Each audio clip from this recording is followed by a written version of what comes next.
Hey guys, this is not a happy Wednesday. No, this is one of those times where we're honestly shaking your heads. Now, isn't that, Julia? Yeah, it's very true. Proves to me that we're a fallen world. Yeah, this is one of those times where you have to question if horror movies can be real. We're looking at this WestWord article that came out recently, and we'll be talking about this on the show because what happened is honestly just insane, right? It's bizarre, honestly. It's shocking. Yeah, you always think this could never happen here, but when we heard about this and we heard that this happened in Bailey, Colorado, and it's just shameful, honestly shameful. So the article's called "A Horror Show in Park County, but this was no movie." And when you hear the details, you're gonna think, yeah, if this was a horror movie, I'd be terrified. And this happened to real people, real filmmakers here in Colorado. Mm-hmm. So our very own community. Yeah, so you read about this. This is when you heard about this, these 4 film students, they are going up to one of the students' their grandmother's cabin out in Bailey, Colorado. You know, Bailey, it's a beautiful little town. I have family that live up there. There's the Bigfoot Museum. There's some of the best wine that you can get in Colorado. They have a beautiful, beautiful winery, and it's some of the best nature. And people just, if you lived up there, you'd understand that, like, this is a peaceful community full of like lovely, lovely people. Mm-hmm. Except for one man who we have to talk about today. Well, I guess two men. 2 guys, yeah. So, in March 18th, 4 film students, they're driving up 2 cars, and they're trying to get up to the grandma's cabin in Bailey. Mm-hmm. And it's a snowstorm. It's terrible weather. Maybe they should have canceled, but they're driving up at 85, and once you're on 85, it's over. You're on your way. So they get off of 85 in Bailey, and now they're on Stuck Road. Of course, it's called Stuck Road, right? Ironic. Terrible horror movie writing, but this happened in real life. So both cars get stuck, and who comes out but a man named John Spencer? And John Spencer doesn't go up to the 2 white male students who got stuck, but he goes up to the black female driver, and he says he calls her things that we can't repeat on the podcast. No. And he says, this is why you can't drive. He calls her the B word. He calls her a black B word. That's not nice. And when the passenger in the car tells him to stop, he starts choking that person. And then when one of the 2 white males in the other car try to get him off, that person sustains injuries from John Spencer. This is shocking. This is terrible. Not what you expect when you're going to film a horror film. No. You expect all these nice people to help you spray fake blood.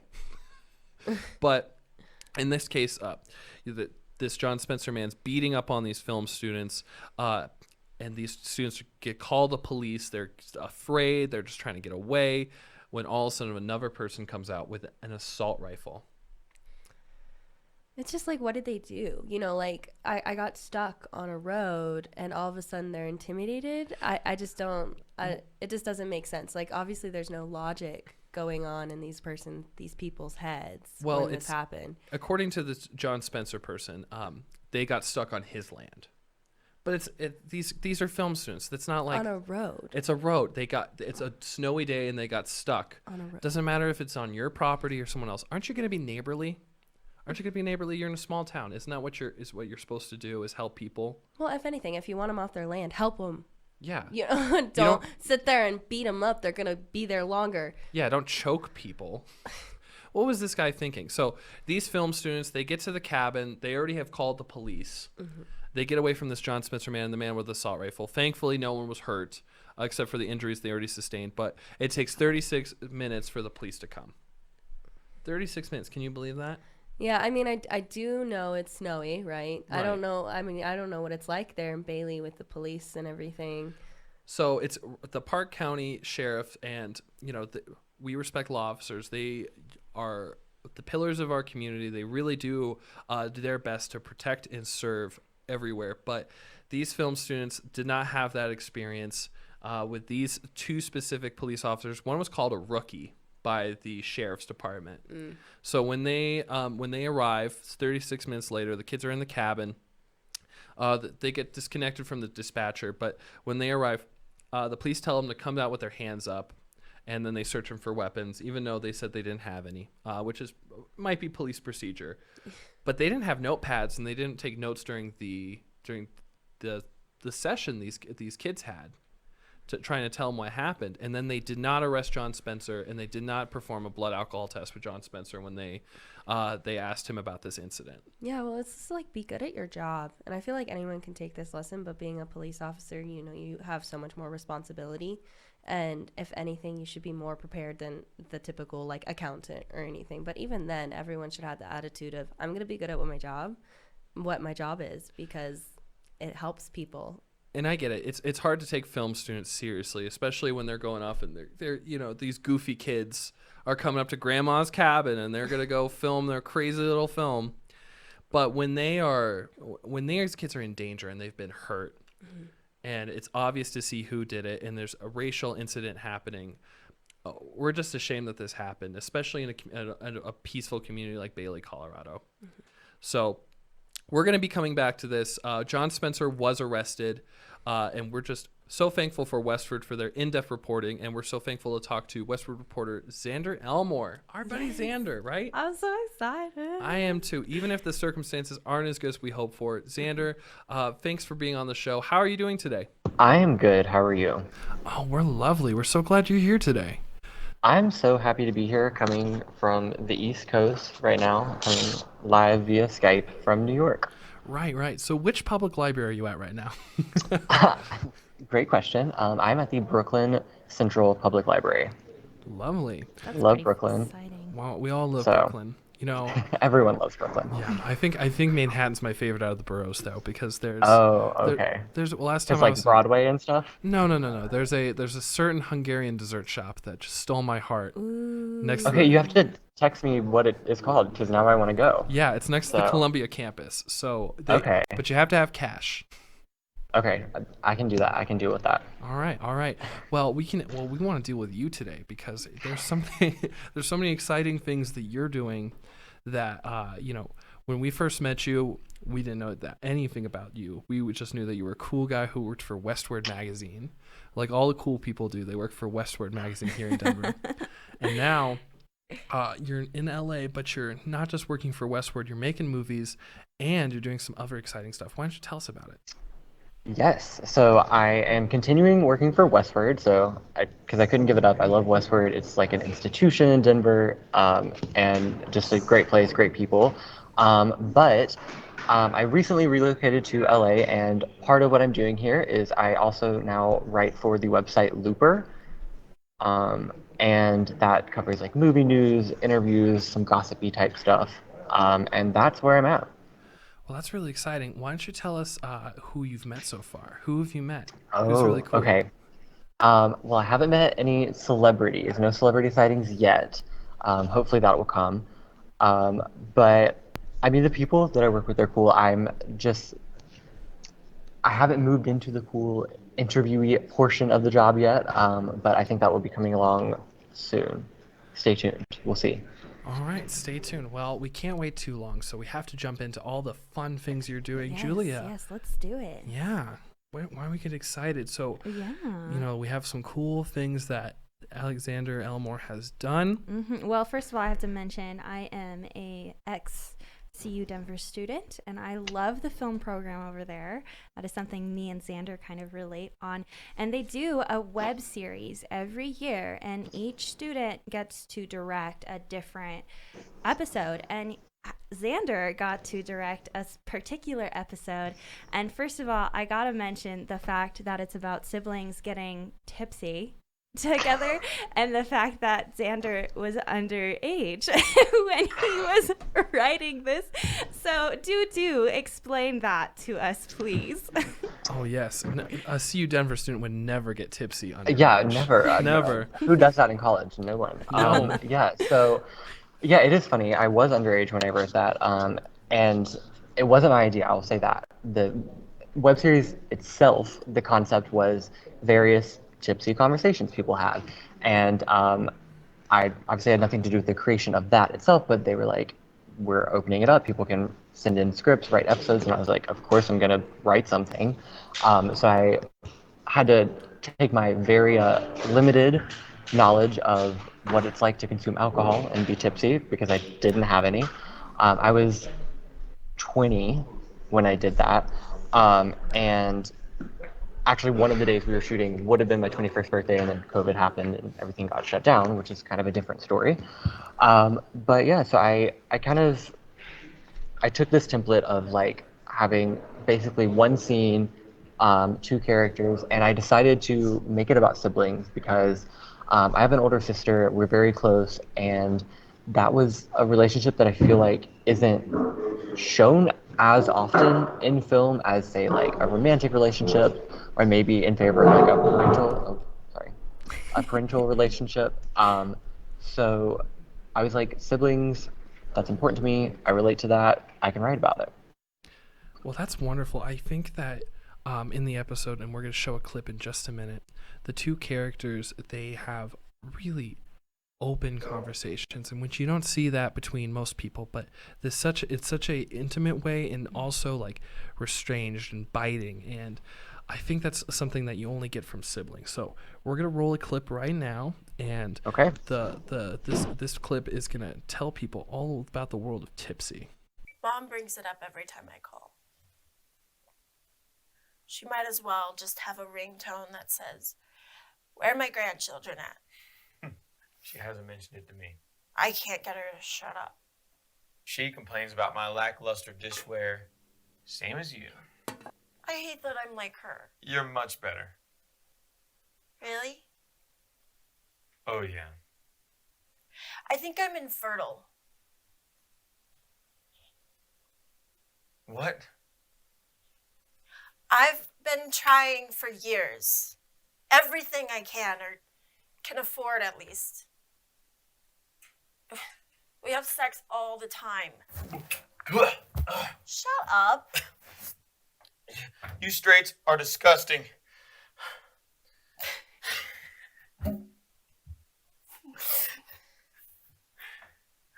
You're not infertile. You want to have kids way too much. That's not how any of that works. Mm-hmm. The universe isn't going to let you be childless. The universe is the biggest asshole, bar none. Bigger than me? Okay, so you did a fantastic job. I know you guys just watched that clip and you kind of got to see, the sister open up about something. I think something that's really unique about siblings is you share experiences with your parents, and not a lot of people get to see all sides of the family the way that siblings do. And you can have this conversation with your friend, but it's not the same, because you don't get it. And I think you did a fantastic job with that. You covered the topic of infertility. Can you tell us a little bit more about that? Yeah, so that was it's a surprise in the episode, and it was a surprise to myself when writing the episode, because I kind of started and wrote the script, like from the beginning to end all the way through, and I didn't really know what was going to happen, and then discovered that along the way, and I kind of threw it in there and was unsure because obviously myself, I've never had any like experience with that, but I've known people who have at various stages in my life. And what was really interesting about it was when we were making that, I kind of found out that one of the professors had experiences with that, and it really resonated with her, which ended up being a big part of why this got made. But I thought it was interesting to touch on because, of course, there are plenty of movies about pregnancy, and even a decent number that are about miscarriages, infertility, and that sort of stuff, the darker elements of pregnancy. But I had never really seen one that was kind of shared in this way between siblings in a slightly lighter tone, because even though it obviously goes to this very dark place, I don't think it gets super dark overall. And it's just that clip in particular, I think I tried to emphasize just the way that, especially with your sibling, someone that you tend to be close with, if you're close in age, you can always bounce back and forth between like those serious subjects and the lighter things, and it's that safe space where like you can talk about those things that, like you were even mentioning, you might not even say to your parents. That was what really caught me in this discussion, because in this scene, they're going for everything for each other. And you know how you fight with your siblings. You pull out the claws immediately. So they go from everything from like, you're 30 and you still live in an apartment, which I'm like, and with these prices, of course he's still living in an apartment. And then, you know, the subject of fertility. So it comes in, and it's not directed at each other, because of course it's not, but it's interesting to see two people who share a whole life have to, you know, fighting in these ways, and then connecting, and then you sparring again. And I think you played a really lovely dance with this scene. So Thank you. we're so glad you shared that with us today. I agree. I mean, I bicker with my brother all the time about the silliest little things, and it's at the point where, you know, you don't even argue, you just kind of mess with it and try to enjoy it. And I definitely see that with the whole glass thing. You don't have any glasses, and then she's like, oh my gosh, I'm like, Mom. It's like going back and forth. It's not like you're the problem, it's more like we're just a big bunch of goofballs that know each other way too well. Moving on from Tipsy, some of the other work you've done in Denver is for WestWord magazine. And you, as you mentioned, it's a Denver institution, and you worked more with the community. So why don't you tell us about that? Yeah, well, so I'm not from Denver originally, and WestWord was like a touch point for when I first moved here. Obviously, they're like all throughout the city, and so you just kind of see them everywhere. And then I got a little more information because I worked at the CU Denver student newspaper, The Century, all 4 years of my undergrad, and the faculty advisor for that newspaper also works for WestWord. And so I kind of got the connection that way. And then after I graduated, he was like, hey, they're looking for this position. If you're interested, I can help you get in touch. And so I did. And then it ended up being this awesome opportunity. I was an intern at the start for 4 months, working in the arts and culture section of the magazine, which is how I met you guys, and have like remained on since, because it's one of the few publications, in my opinion, that is like, it feels like it matters.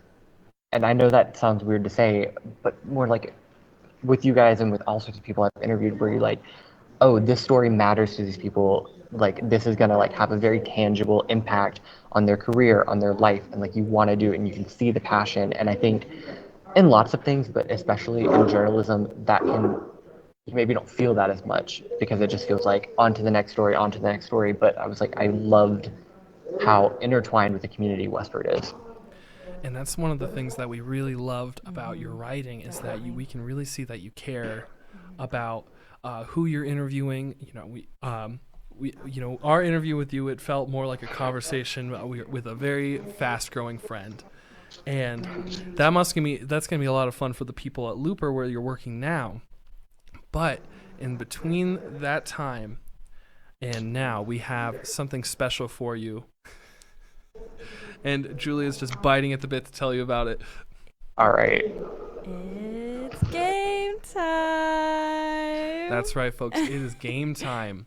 It's game time. And because, you know, Xander Elmore is the Mr. Journalism for our podcast, we have devised a game for him called Mr. Journalism. Are you ready, Xander?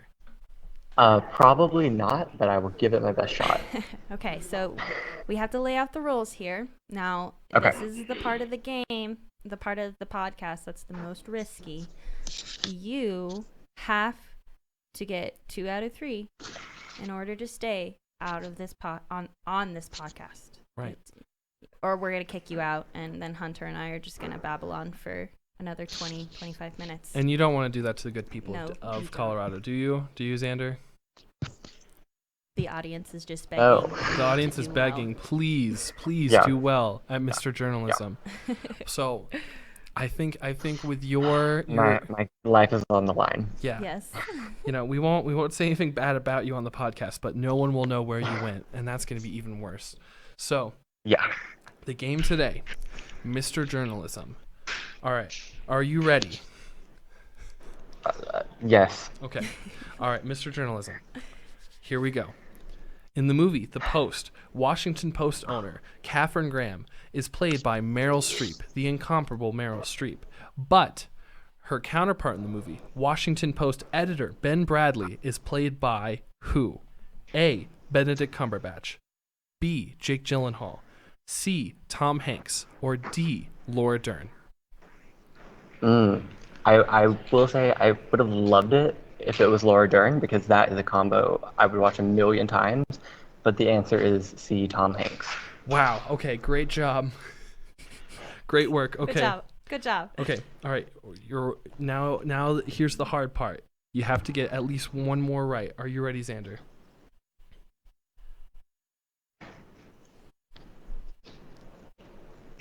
Have we lost you? Are you good? Oh, there he is. Okay. Sorry. Probably. Okay. He's nervous. He's nervous. Okay. We gotta All right. ease it in. All right. This one's a little tougher. Sorry. It's a little no, tougher. you're good. Okay. It's a little two-parter. In the movie All the President's Men, journalist Bob Woodward and Carl Bernstein discover the naughty tricks that the Nixon campaign has played during the 1972 election. In the movie version, these two intrepid journalists are played by who? A. Dustin Hoffman and Robert Redford. B. Dermot Mulroney and Philip Seymour Hoffman. C. Robert Redford and Philip Seymour Hoffman. Or D. Philip Seymour Hoffman and Laura Dern. I'm loving the Laura Dern love. I just want to throw that out here. It's amazing. It's answer A. It's Hoffman and Redford, right? You're absolutely correct. And bonus points for getting them with the last names, Yes. as they would call them, Bernstein and Woodward. They would call Yes. you call them Hoffman. I got it. Hoffman and Redford. I mean, Yes. I love that Amazing. movie. I love that movie, especially because Robert Redford's the perfect Bob Woodward, like this perfect like Ivy League boat shoe wearing guy, and then there's Dustin Hoffman, who does not belong in any movie. What are you trying to say about Dustin Hoffman, Hunter? What's your problem? I think it's the mole. Okay. You know what? Some people No, are born that way. Some people are born that way, yes. But I love both those movies are amazing. There should be more movies about journalism. I just want to say that. I don't think there are enough. But also The Post, I loved that was one of them, because that is kind of a comfort movie for me in a weird way. I've seen it like so many times, and it just like the vibes, it's Spielberg, it's just like so watchable. I love it. Well, I'm glad you said that, because it's also one of my favorite comfort movies, and that's kind of something that I don't hear from a lot of people, is that journalism movies are their comfort films. That's like saying Spotlight's your comfort movie. Spotlight is also amazing. I don't know how many times I've seen that, probably like 4 times. It's so good. I think you're a little biased. I think when the editorial board for a newspaper is like, this movie is perfect, it's everything you ever loved, and it's a journalism movie, you have to take that with a tiny bit of a grain of salt. This is true. I really hate that I think of like Legend of Korra with the narrator guy when I think of journalism. You know, the one who's like all on the radio and he has that voice. You know what I'm talking about? I know that you know what I'm talking about, Xander. With the big voice. Vaguely. Okay, well, you know what? We're gonna get Sorry, back to it then. I don't mean to disappoint. We'll come back to it. We'll come back to it. Well, I think when we talk about journalism movies, we might be splitting the genre in 2 pieces here, Julia. I know. I don't know. That's okay. You know what? This is the journalist, perfect that's for chance for you to learn. Let's just say I had Hunter rewrite an article for me because I was so nervous. Amazing. We all need help from our friends. And So true. you know what? This is the perfect time to remind you, Xander, that you have exactly one phone a friend if you need it. Just one. You have just one. And I'm the Okay, only one okay. who's allowed to be the friend. Yeah. You can't. it has I mean, to be he is in the Julia. library, and he could ask somebody in the Oh library my to help gosh, him. That would be amazing. That would be helpful. I'm could But grab that checking out security for guy. librarians. yeah, we'll see if you. Yeah, for You those of should you on grab the security YouTube, guy who keeps there's coming a back and security forth. man who's giving his dirty looks as he walks by. But we'll see if he can help us with this question. Okay. In David Fincher's 2007 movie Zodiac, we don't exactly learn who the Zodiac killer is, even though there's an amazing cast of characters played by people like Robert Downey Jr. and real-life characters like Grayfield. Grayfield was a cartoonist who is obsessed with the Zodiac Killer and spent 13 years trying to find out his identity. And in the movie, he's played immaculately by this person. Is it A, Philip Seymour Hoffman, B, Tom Hanks, C, Jake Gyllenhaal, or D, Laura Dern? Amazing how much you're sticking to the Laura Dern bit. And I truly wish I could give that answer. But Jake Gyllenhaal, right? You're absolutely correct. Yay! Woo! I'm gonna tell you this right now. I'm really just trying to trick the audience into believing that never will Laura Dern be the answer. Until she is. Yeah. Until she is. Laura Dern is always the answer. She's amazing. I mean, come on. You're absolutely. You know what? That's absolutely correct. Laura Dern is always the answer, and I want everyone on this podcast to always know that. I wish I knew. I sound like a fanatic for her, but I'm not. I don't know. You keep bringing her up. It's your fault. Oh well, you probably just also like the movie Jurassic Park. But Oh, is it her, the blonde girl? I love you didn't know who Laura Dern was this whole and time? I really should have asked after the last 2 episodes.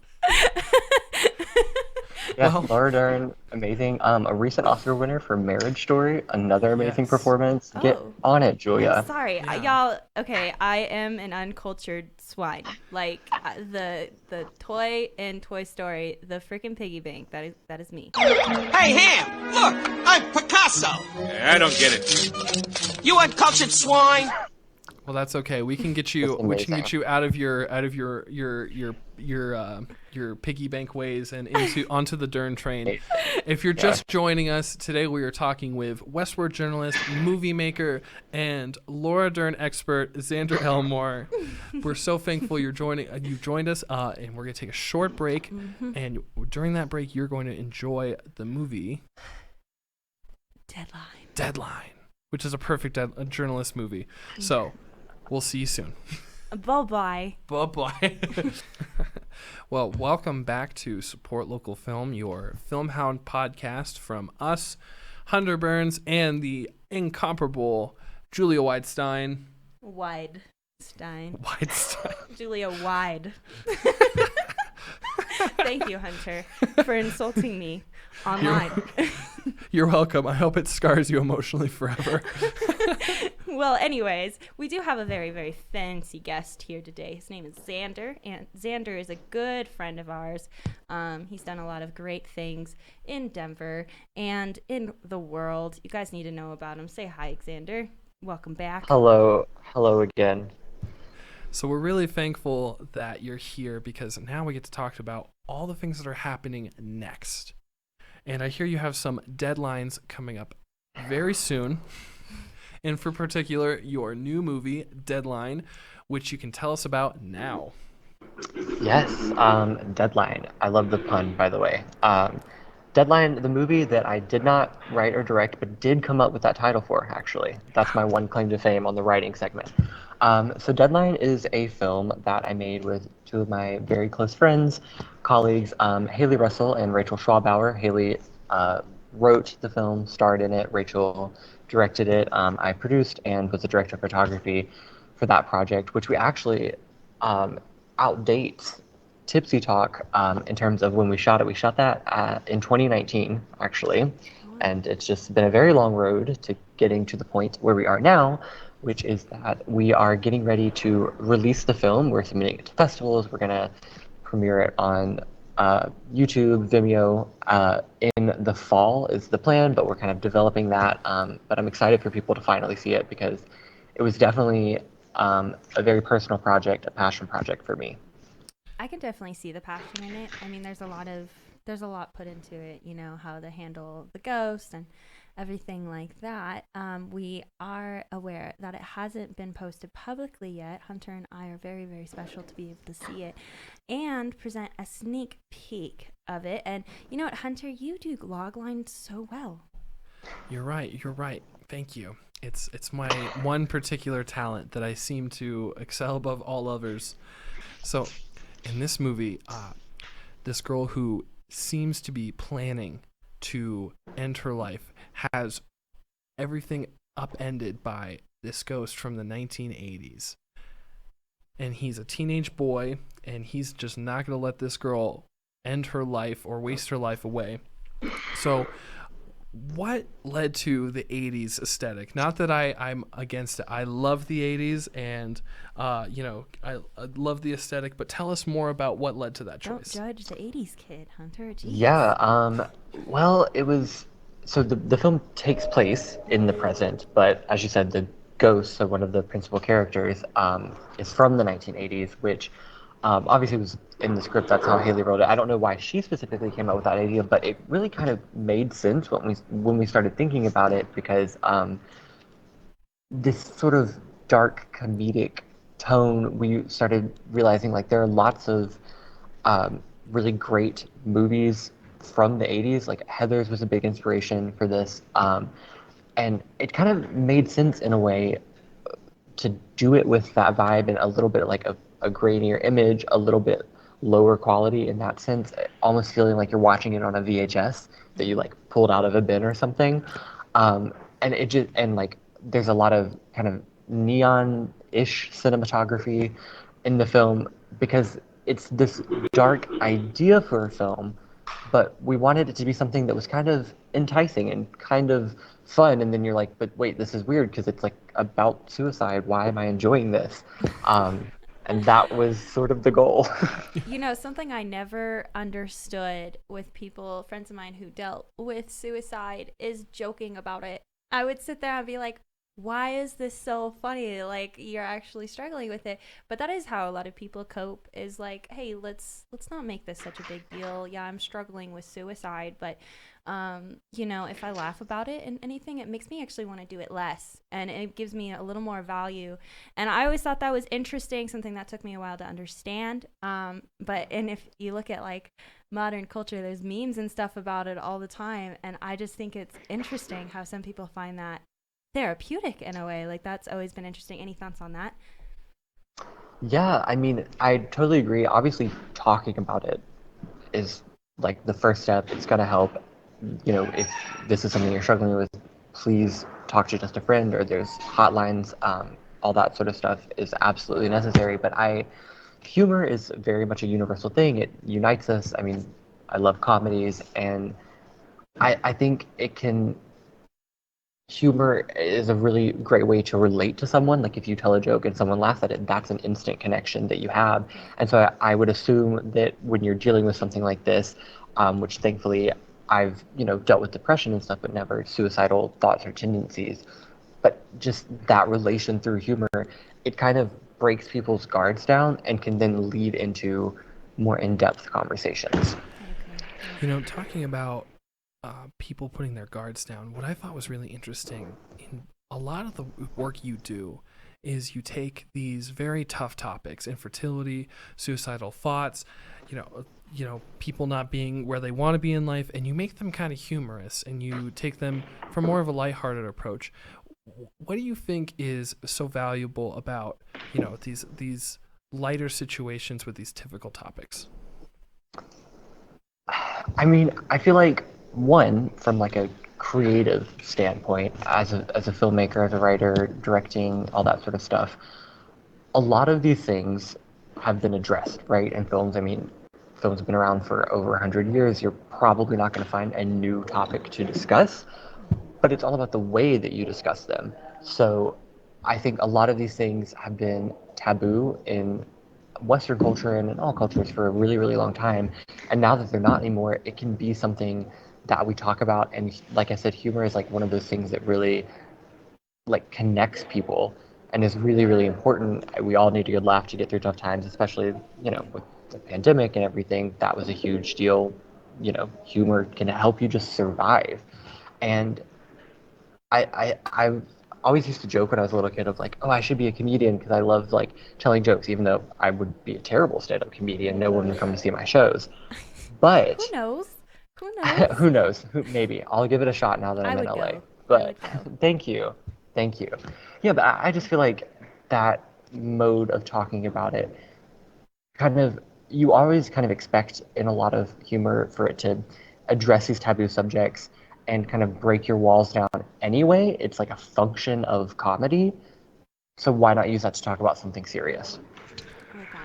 Well, let's get serious here and talk about what's next for you, Xander, because we're just so excited by all the great things that are going. Deadline's coming up, and it's going to be in film festivals soon. Look out for it around Colorado, around the U.S., and wherever you're at. Check out your local film festival to see if Deadline's there. But since you made those films during the pandemic, we're excited to see this new post-pandemic Xander, this little phoenix coming from the ashes. What is next up for you? Yeah, so what's next is a great question because who even knows? In some regards, it's a time of big change. I mean, the pandemic, hopefully, kind of drawing to a safe-ish end. I graduated recently, and yeah, so I recently relocated to Los Angeles. I decided, I have to give the big leagues a shot. But so right now, aside from obviously working at WestWord and at Looper, I'm working on my second feature script. I made the leap. I'm like, got to go out there, got to try writing the features and doing that alongside, yes, submitting to festivals and doing that and kind of figuring out what my next project is going to be is what's happening right now. Yeah. Well, we definitely miss you. Even though I miss her so much. Don't worry. You'll be back, so we don't have to worry about it. I gotta reemphasize how excited I am for Deadline. I watched it, and I was like so excited about it, and we do have a sneak peek, and I really, really want to show it. Oh well, but can we please? Can we show it? Yes, you All may right. show it. All right. Playing now. Hey, look. I don't even care who you are. I just want to know why you're blatantly harassing. Harassing? Hey, that's a little bit of a harsh term. Why would you give me something like that? Okay, hi. I'm John. Nice to meet you. And you're considering killing yourself, so I figured that might use a little bit of intervention. How? There's a note in your backpack. How could you possibly know about that? I'm dead. Oh my god, I've actually lost it. I know it sounds crazy, but it's true. I drove off a bridge. Look, I don't even care if it's true, or if you're shitting me, or if I'm having a nervous breakdown. But I do care about you just trying to shove that shit at me when I'm trying to study. I wasn't studying, Nadine. Not the point. Wow. Okay. Wow. Wow. Xander, thank you for sharing that. I think when people see that, they're going to be so excited about Deadline, and they're going to get real excited about all the festivals it's going to be in real soon. Thank you. I'm excited for people to see it. So we're excited to see that, and I think people have been learning so much about you. They want to learn just a tiny bit more. Just a All right. tiny bit more. Just a tiny bit, maybe a little bit more if we're lucky. Maybe a little too All much right. if we're lucky. We'll see. I can overshare sometimes, so we'll see what happens. All right. It's game time. Now for my awkward questions. So I just kind of wanted to pull it back to Tipsy and the whole sibling thing. And me and Hunter here understand what it's like to have siblings and understand that there's some people out there who don't have siblings and they just don't understand. So what we're going to do here is I'm going to ask you 3 questions, okay? Okay. I'm going to give you a bare minimum of answering 2 of them, okay? If you want, you can also answer the third, but I'm just going to, because some of these, I wasn't able to think of some of the questions I thought up, so whatever questions you think are best. So the first question, and I'm calling this game, Oh, the Siblings. Oh, the Nice. siblings. Perfect. All right, Very now apt. for Oh, the Siblings. Question number 1. I'll read them all, and then you'll answer which ones you want Okay, to choose. perfect. Okay? So, what's one thing your sibling did that made you mad, but now makes you laugh? Number 2, best prank you've pulled on your sibling. Question number 3, favorite show you guys used to or still watch together. Okay. Some of these are kind of tough, genuinely. Okay, I can definitely talk about the show. Okay. That's it. Okay.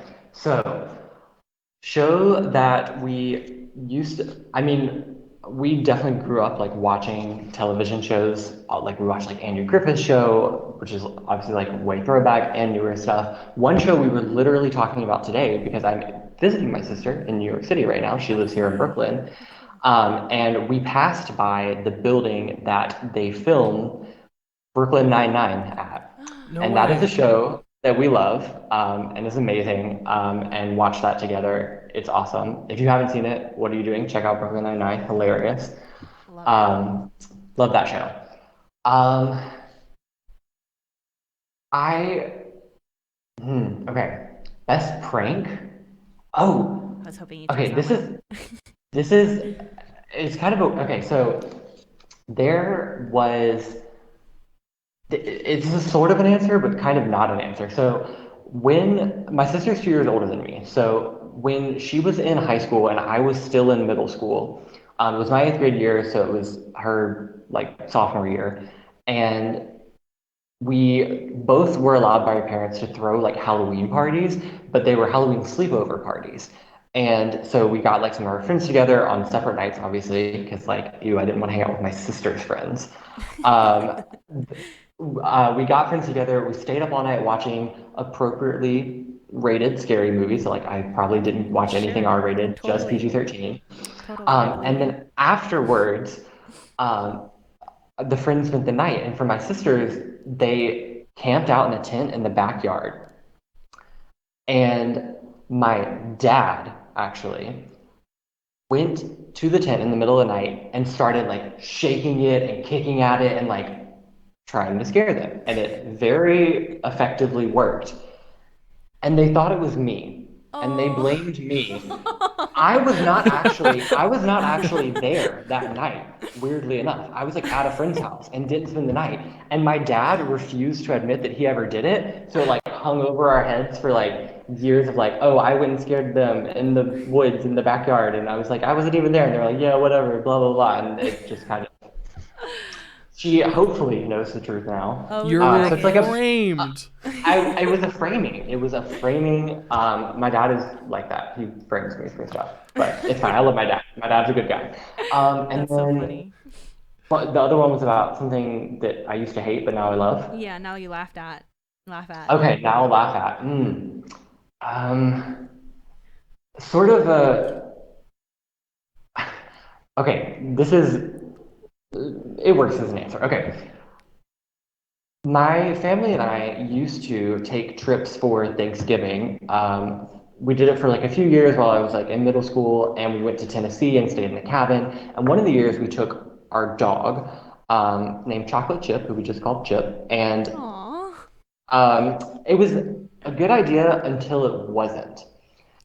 Oh no. On the way back, we were leaving. We had like given Chip some leftovers of Thanksgiving food because like we couldn't take them back with us, and that was a bad idea because it made him get sick. And he started using the bathroom in the back of the car where me and my sister were sitting, and obviously we like freaked out. We're like, oh my god, he's like going to the bathroom, and my sister like hopped up into the front seat like with my parents, stranded me in the back seat. I like couldn't get out of the seatbelt, and like the dog was like pooping all over the place, and like just completely, I have never seen someone give up on their sibling in a moment like that until he just was like, I don't care and I'm getting away from this. And I was stuck back there. And then we had, obviously had to stop and like try and clean it up, but the cleanup was not super successful. And we got this terrible smelling air freshener that just made it worse. And like, it was awful. And now it's an amazing emotional like story, because that dog unfortunately passed, but like, it was traumatic. It's a core trauma memory. Well, my. maybe you and your sister need to crack open a bottle of wine and really hash that one out. Yeah, really remember all the details. I think that's something we'll talk about for sure. We still talk about it, so. Oh my. Well, Xander Elmore, thank you so much for joining us. Mm-hmm. It has been a pleasure having you, talking about your new movie, Deadline, and all the wonderful work you were doing for WestWord and Looper. It has been a sheer pleasure. Thank you so much for having me. I'm so glad to have come and been able to talk with you guys. Yeah, well, and thank you for just being so awesome and giving people like Hunter and I a chance. I don't know if you guys know, but he actually wrote an article on our current web series, Homecoming, and you just handled it so wonderfully. And I think you understand the purpose behind support local film. And that is something we want to be around, someone we want to know. So thank you. Yeah, thank you. Always support local film. I love collaborating with you guys, and thanks for returning the favor, honestly, of like giving me the chance to talk about my stuff. I appreciate Absolutely. it. Absolutely. Well, That is what we're we'll about. have to have you back again so you can talk about it Yes. more. Yes. Yes, I would love to come back. Absolutely. Excellent. Sounds like a deal. Well, Julia, it's been a wonderful time talking about support local film. It sure has. And remember, Colorado, it doesn't matter if you're in Ouray or if you're in Boulder, Denver, or if you're all the way down in Pueblo. We are always excited to hear about what you're doing. Artistic things are always flowing from down the Colorado River all the way up from the mountains down in the Eastern Plains, and we just want to talk about it. Yeah. So go ahead and send us a message to filmhoundcolorado@gmail.com if you have something interesting that we would want to talk about. Absolutely. And make sure to follow us on our socials. We got a YouTube channel. We got a Facebook. We got an Instagram. We are all over the place. And once again, don't forget to stop what you're doing and watch some locally produced film. And always remember, no matter what, stay creative, Colorado.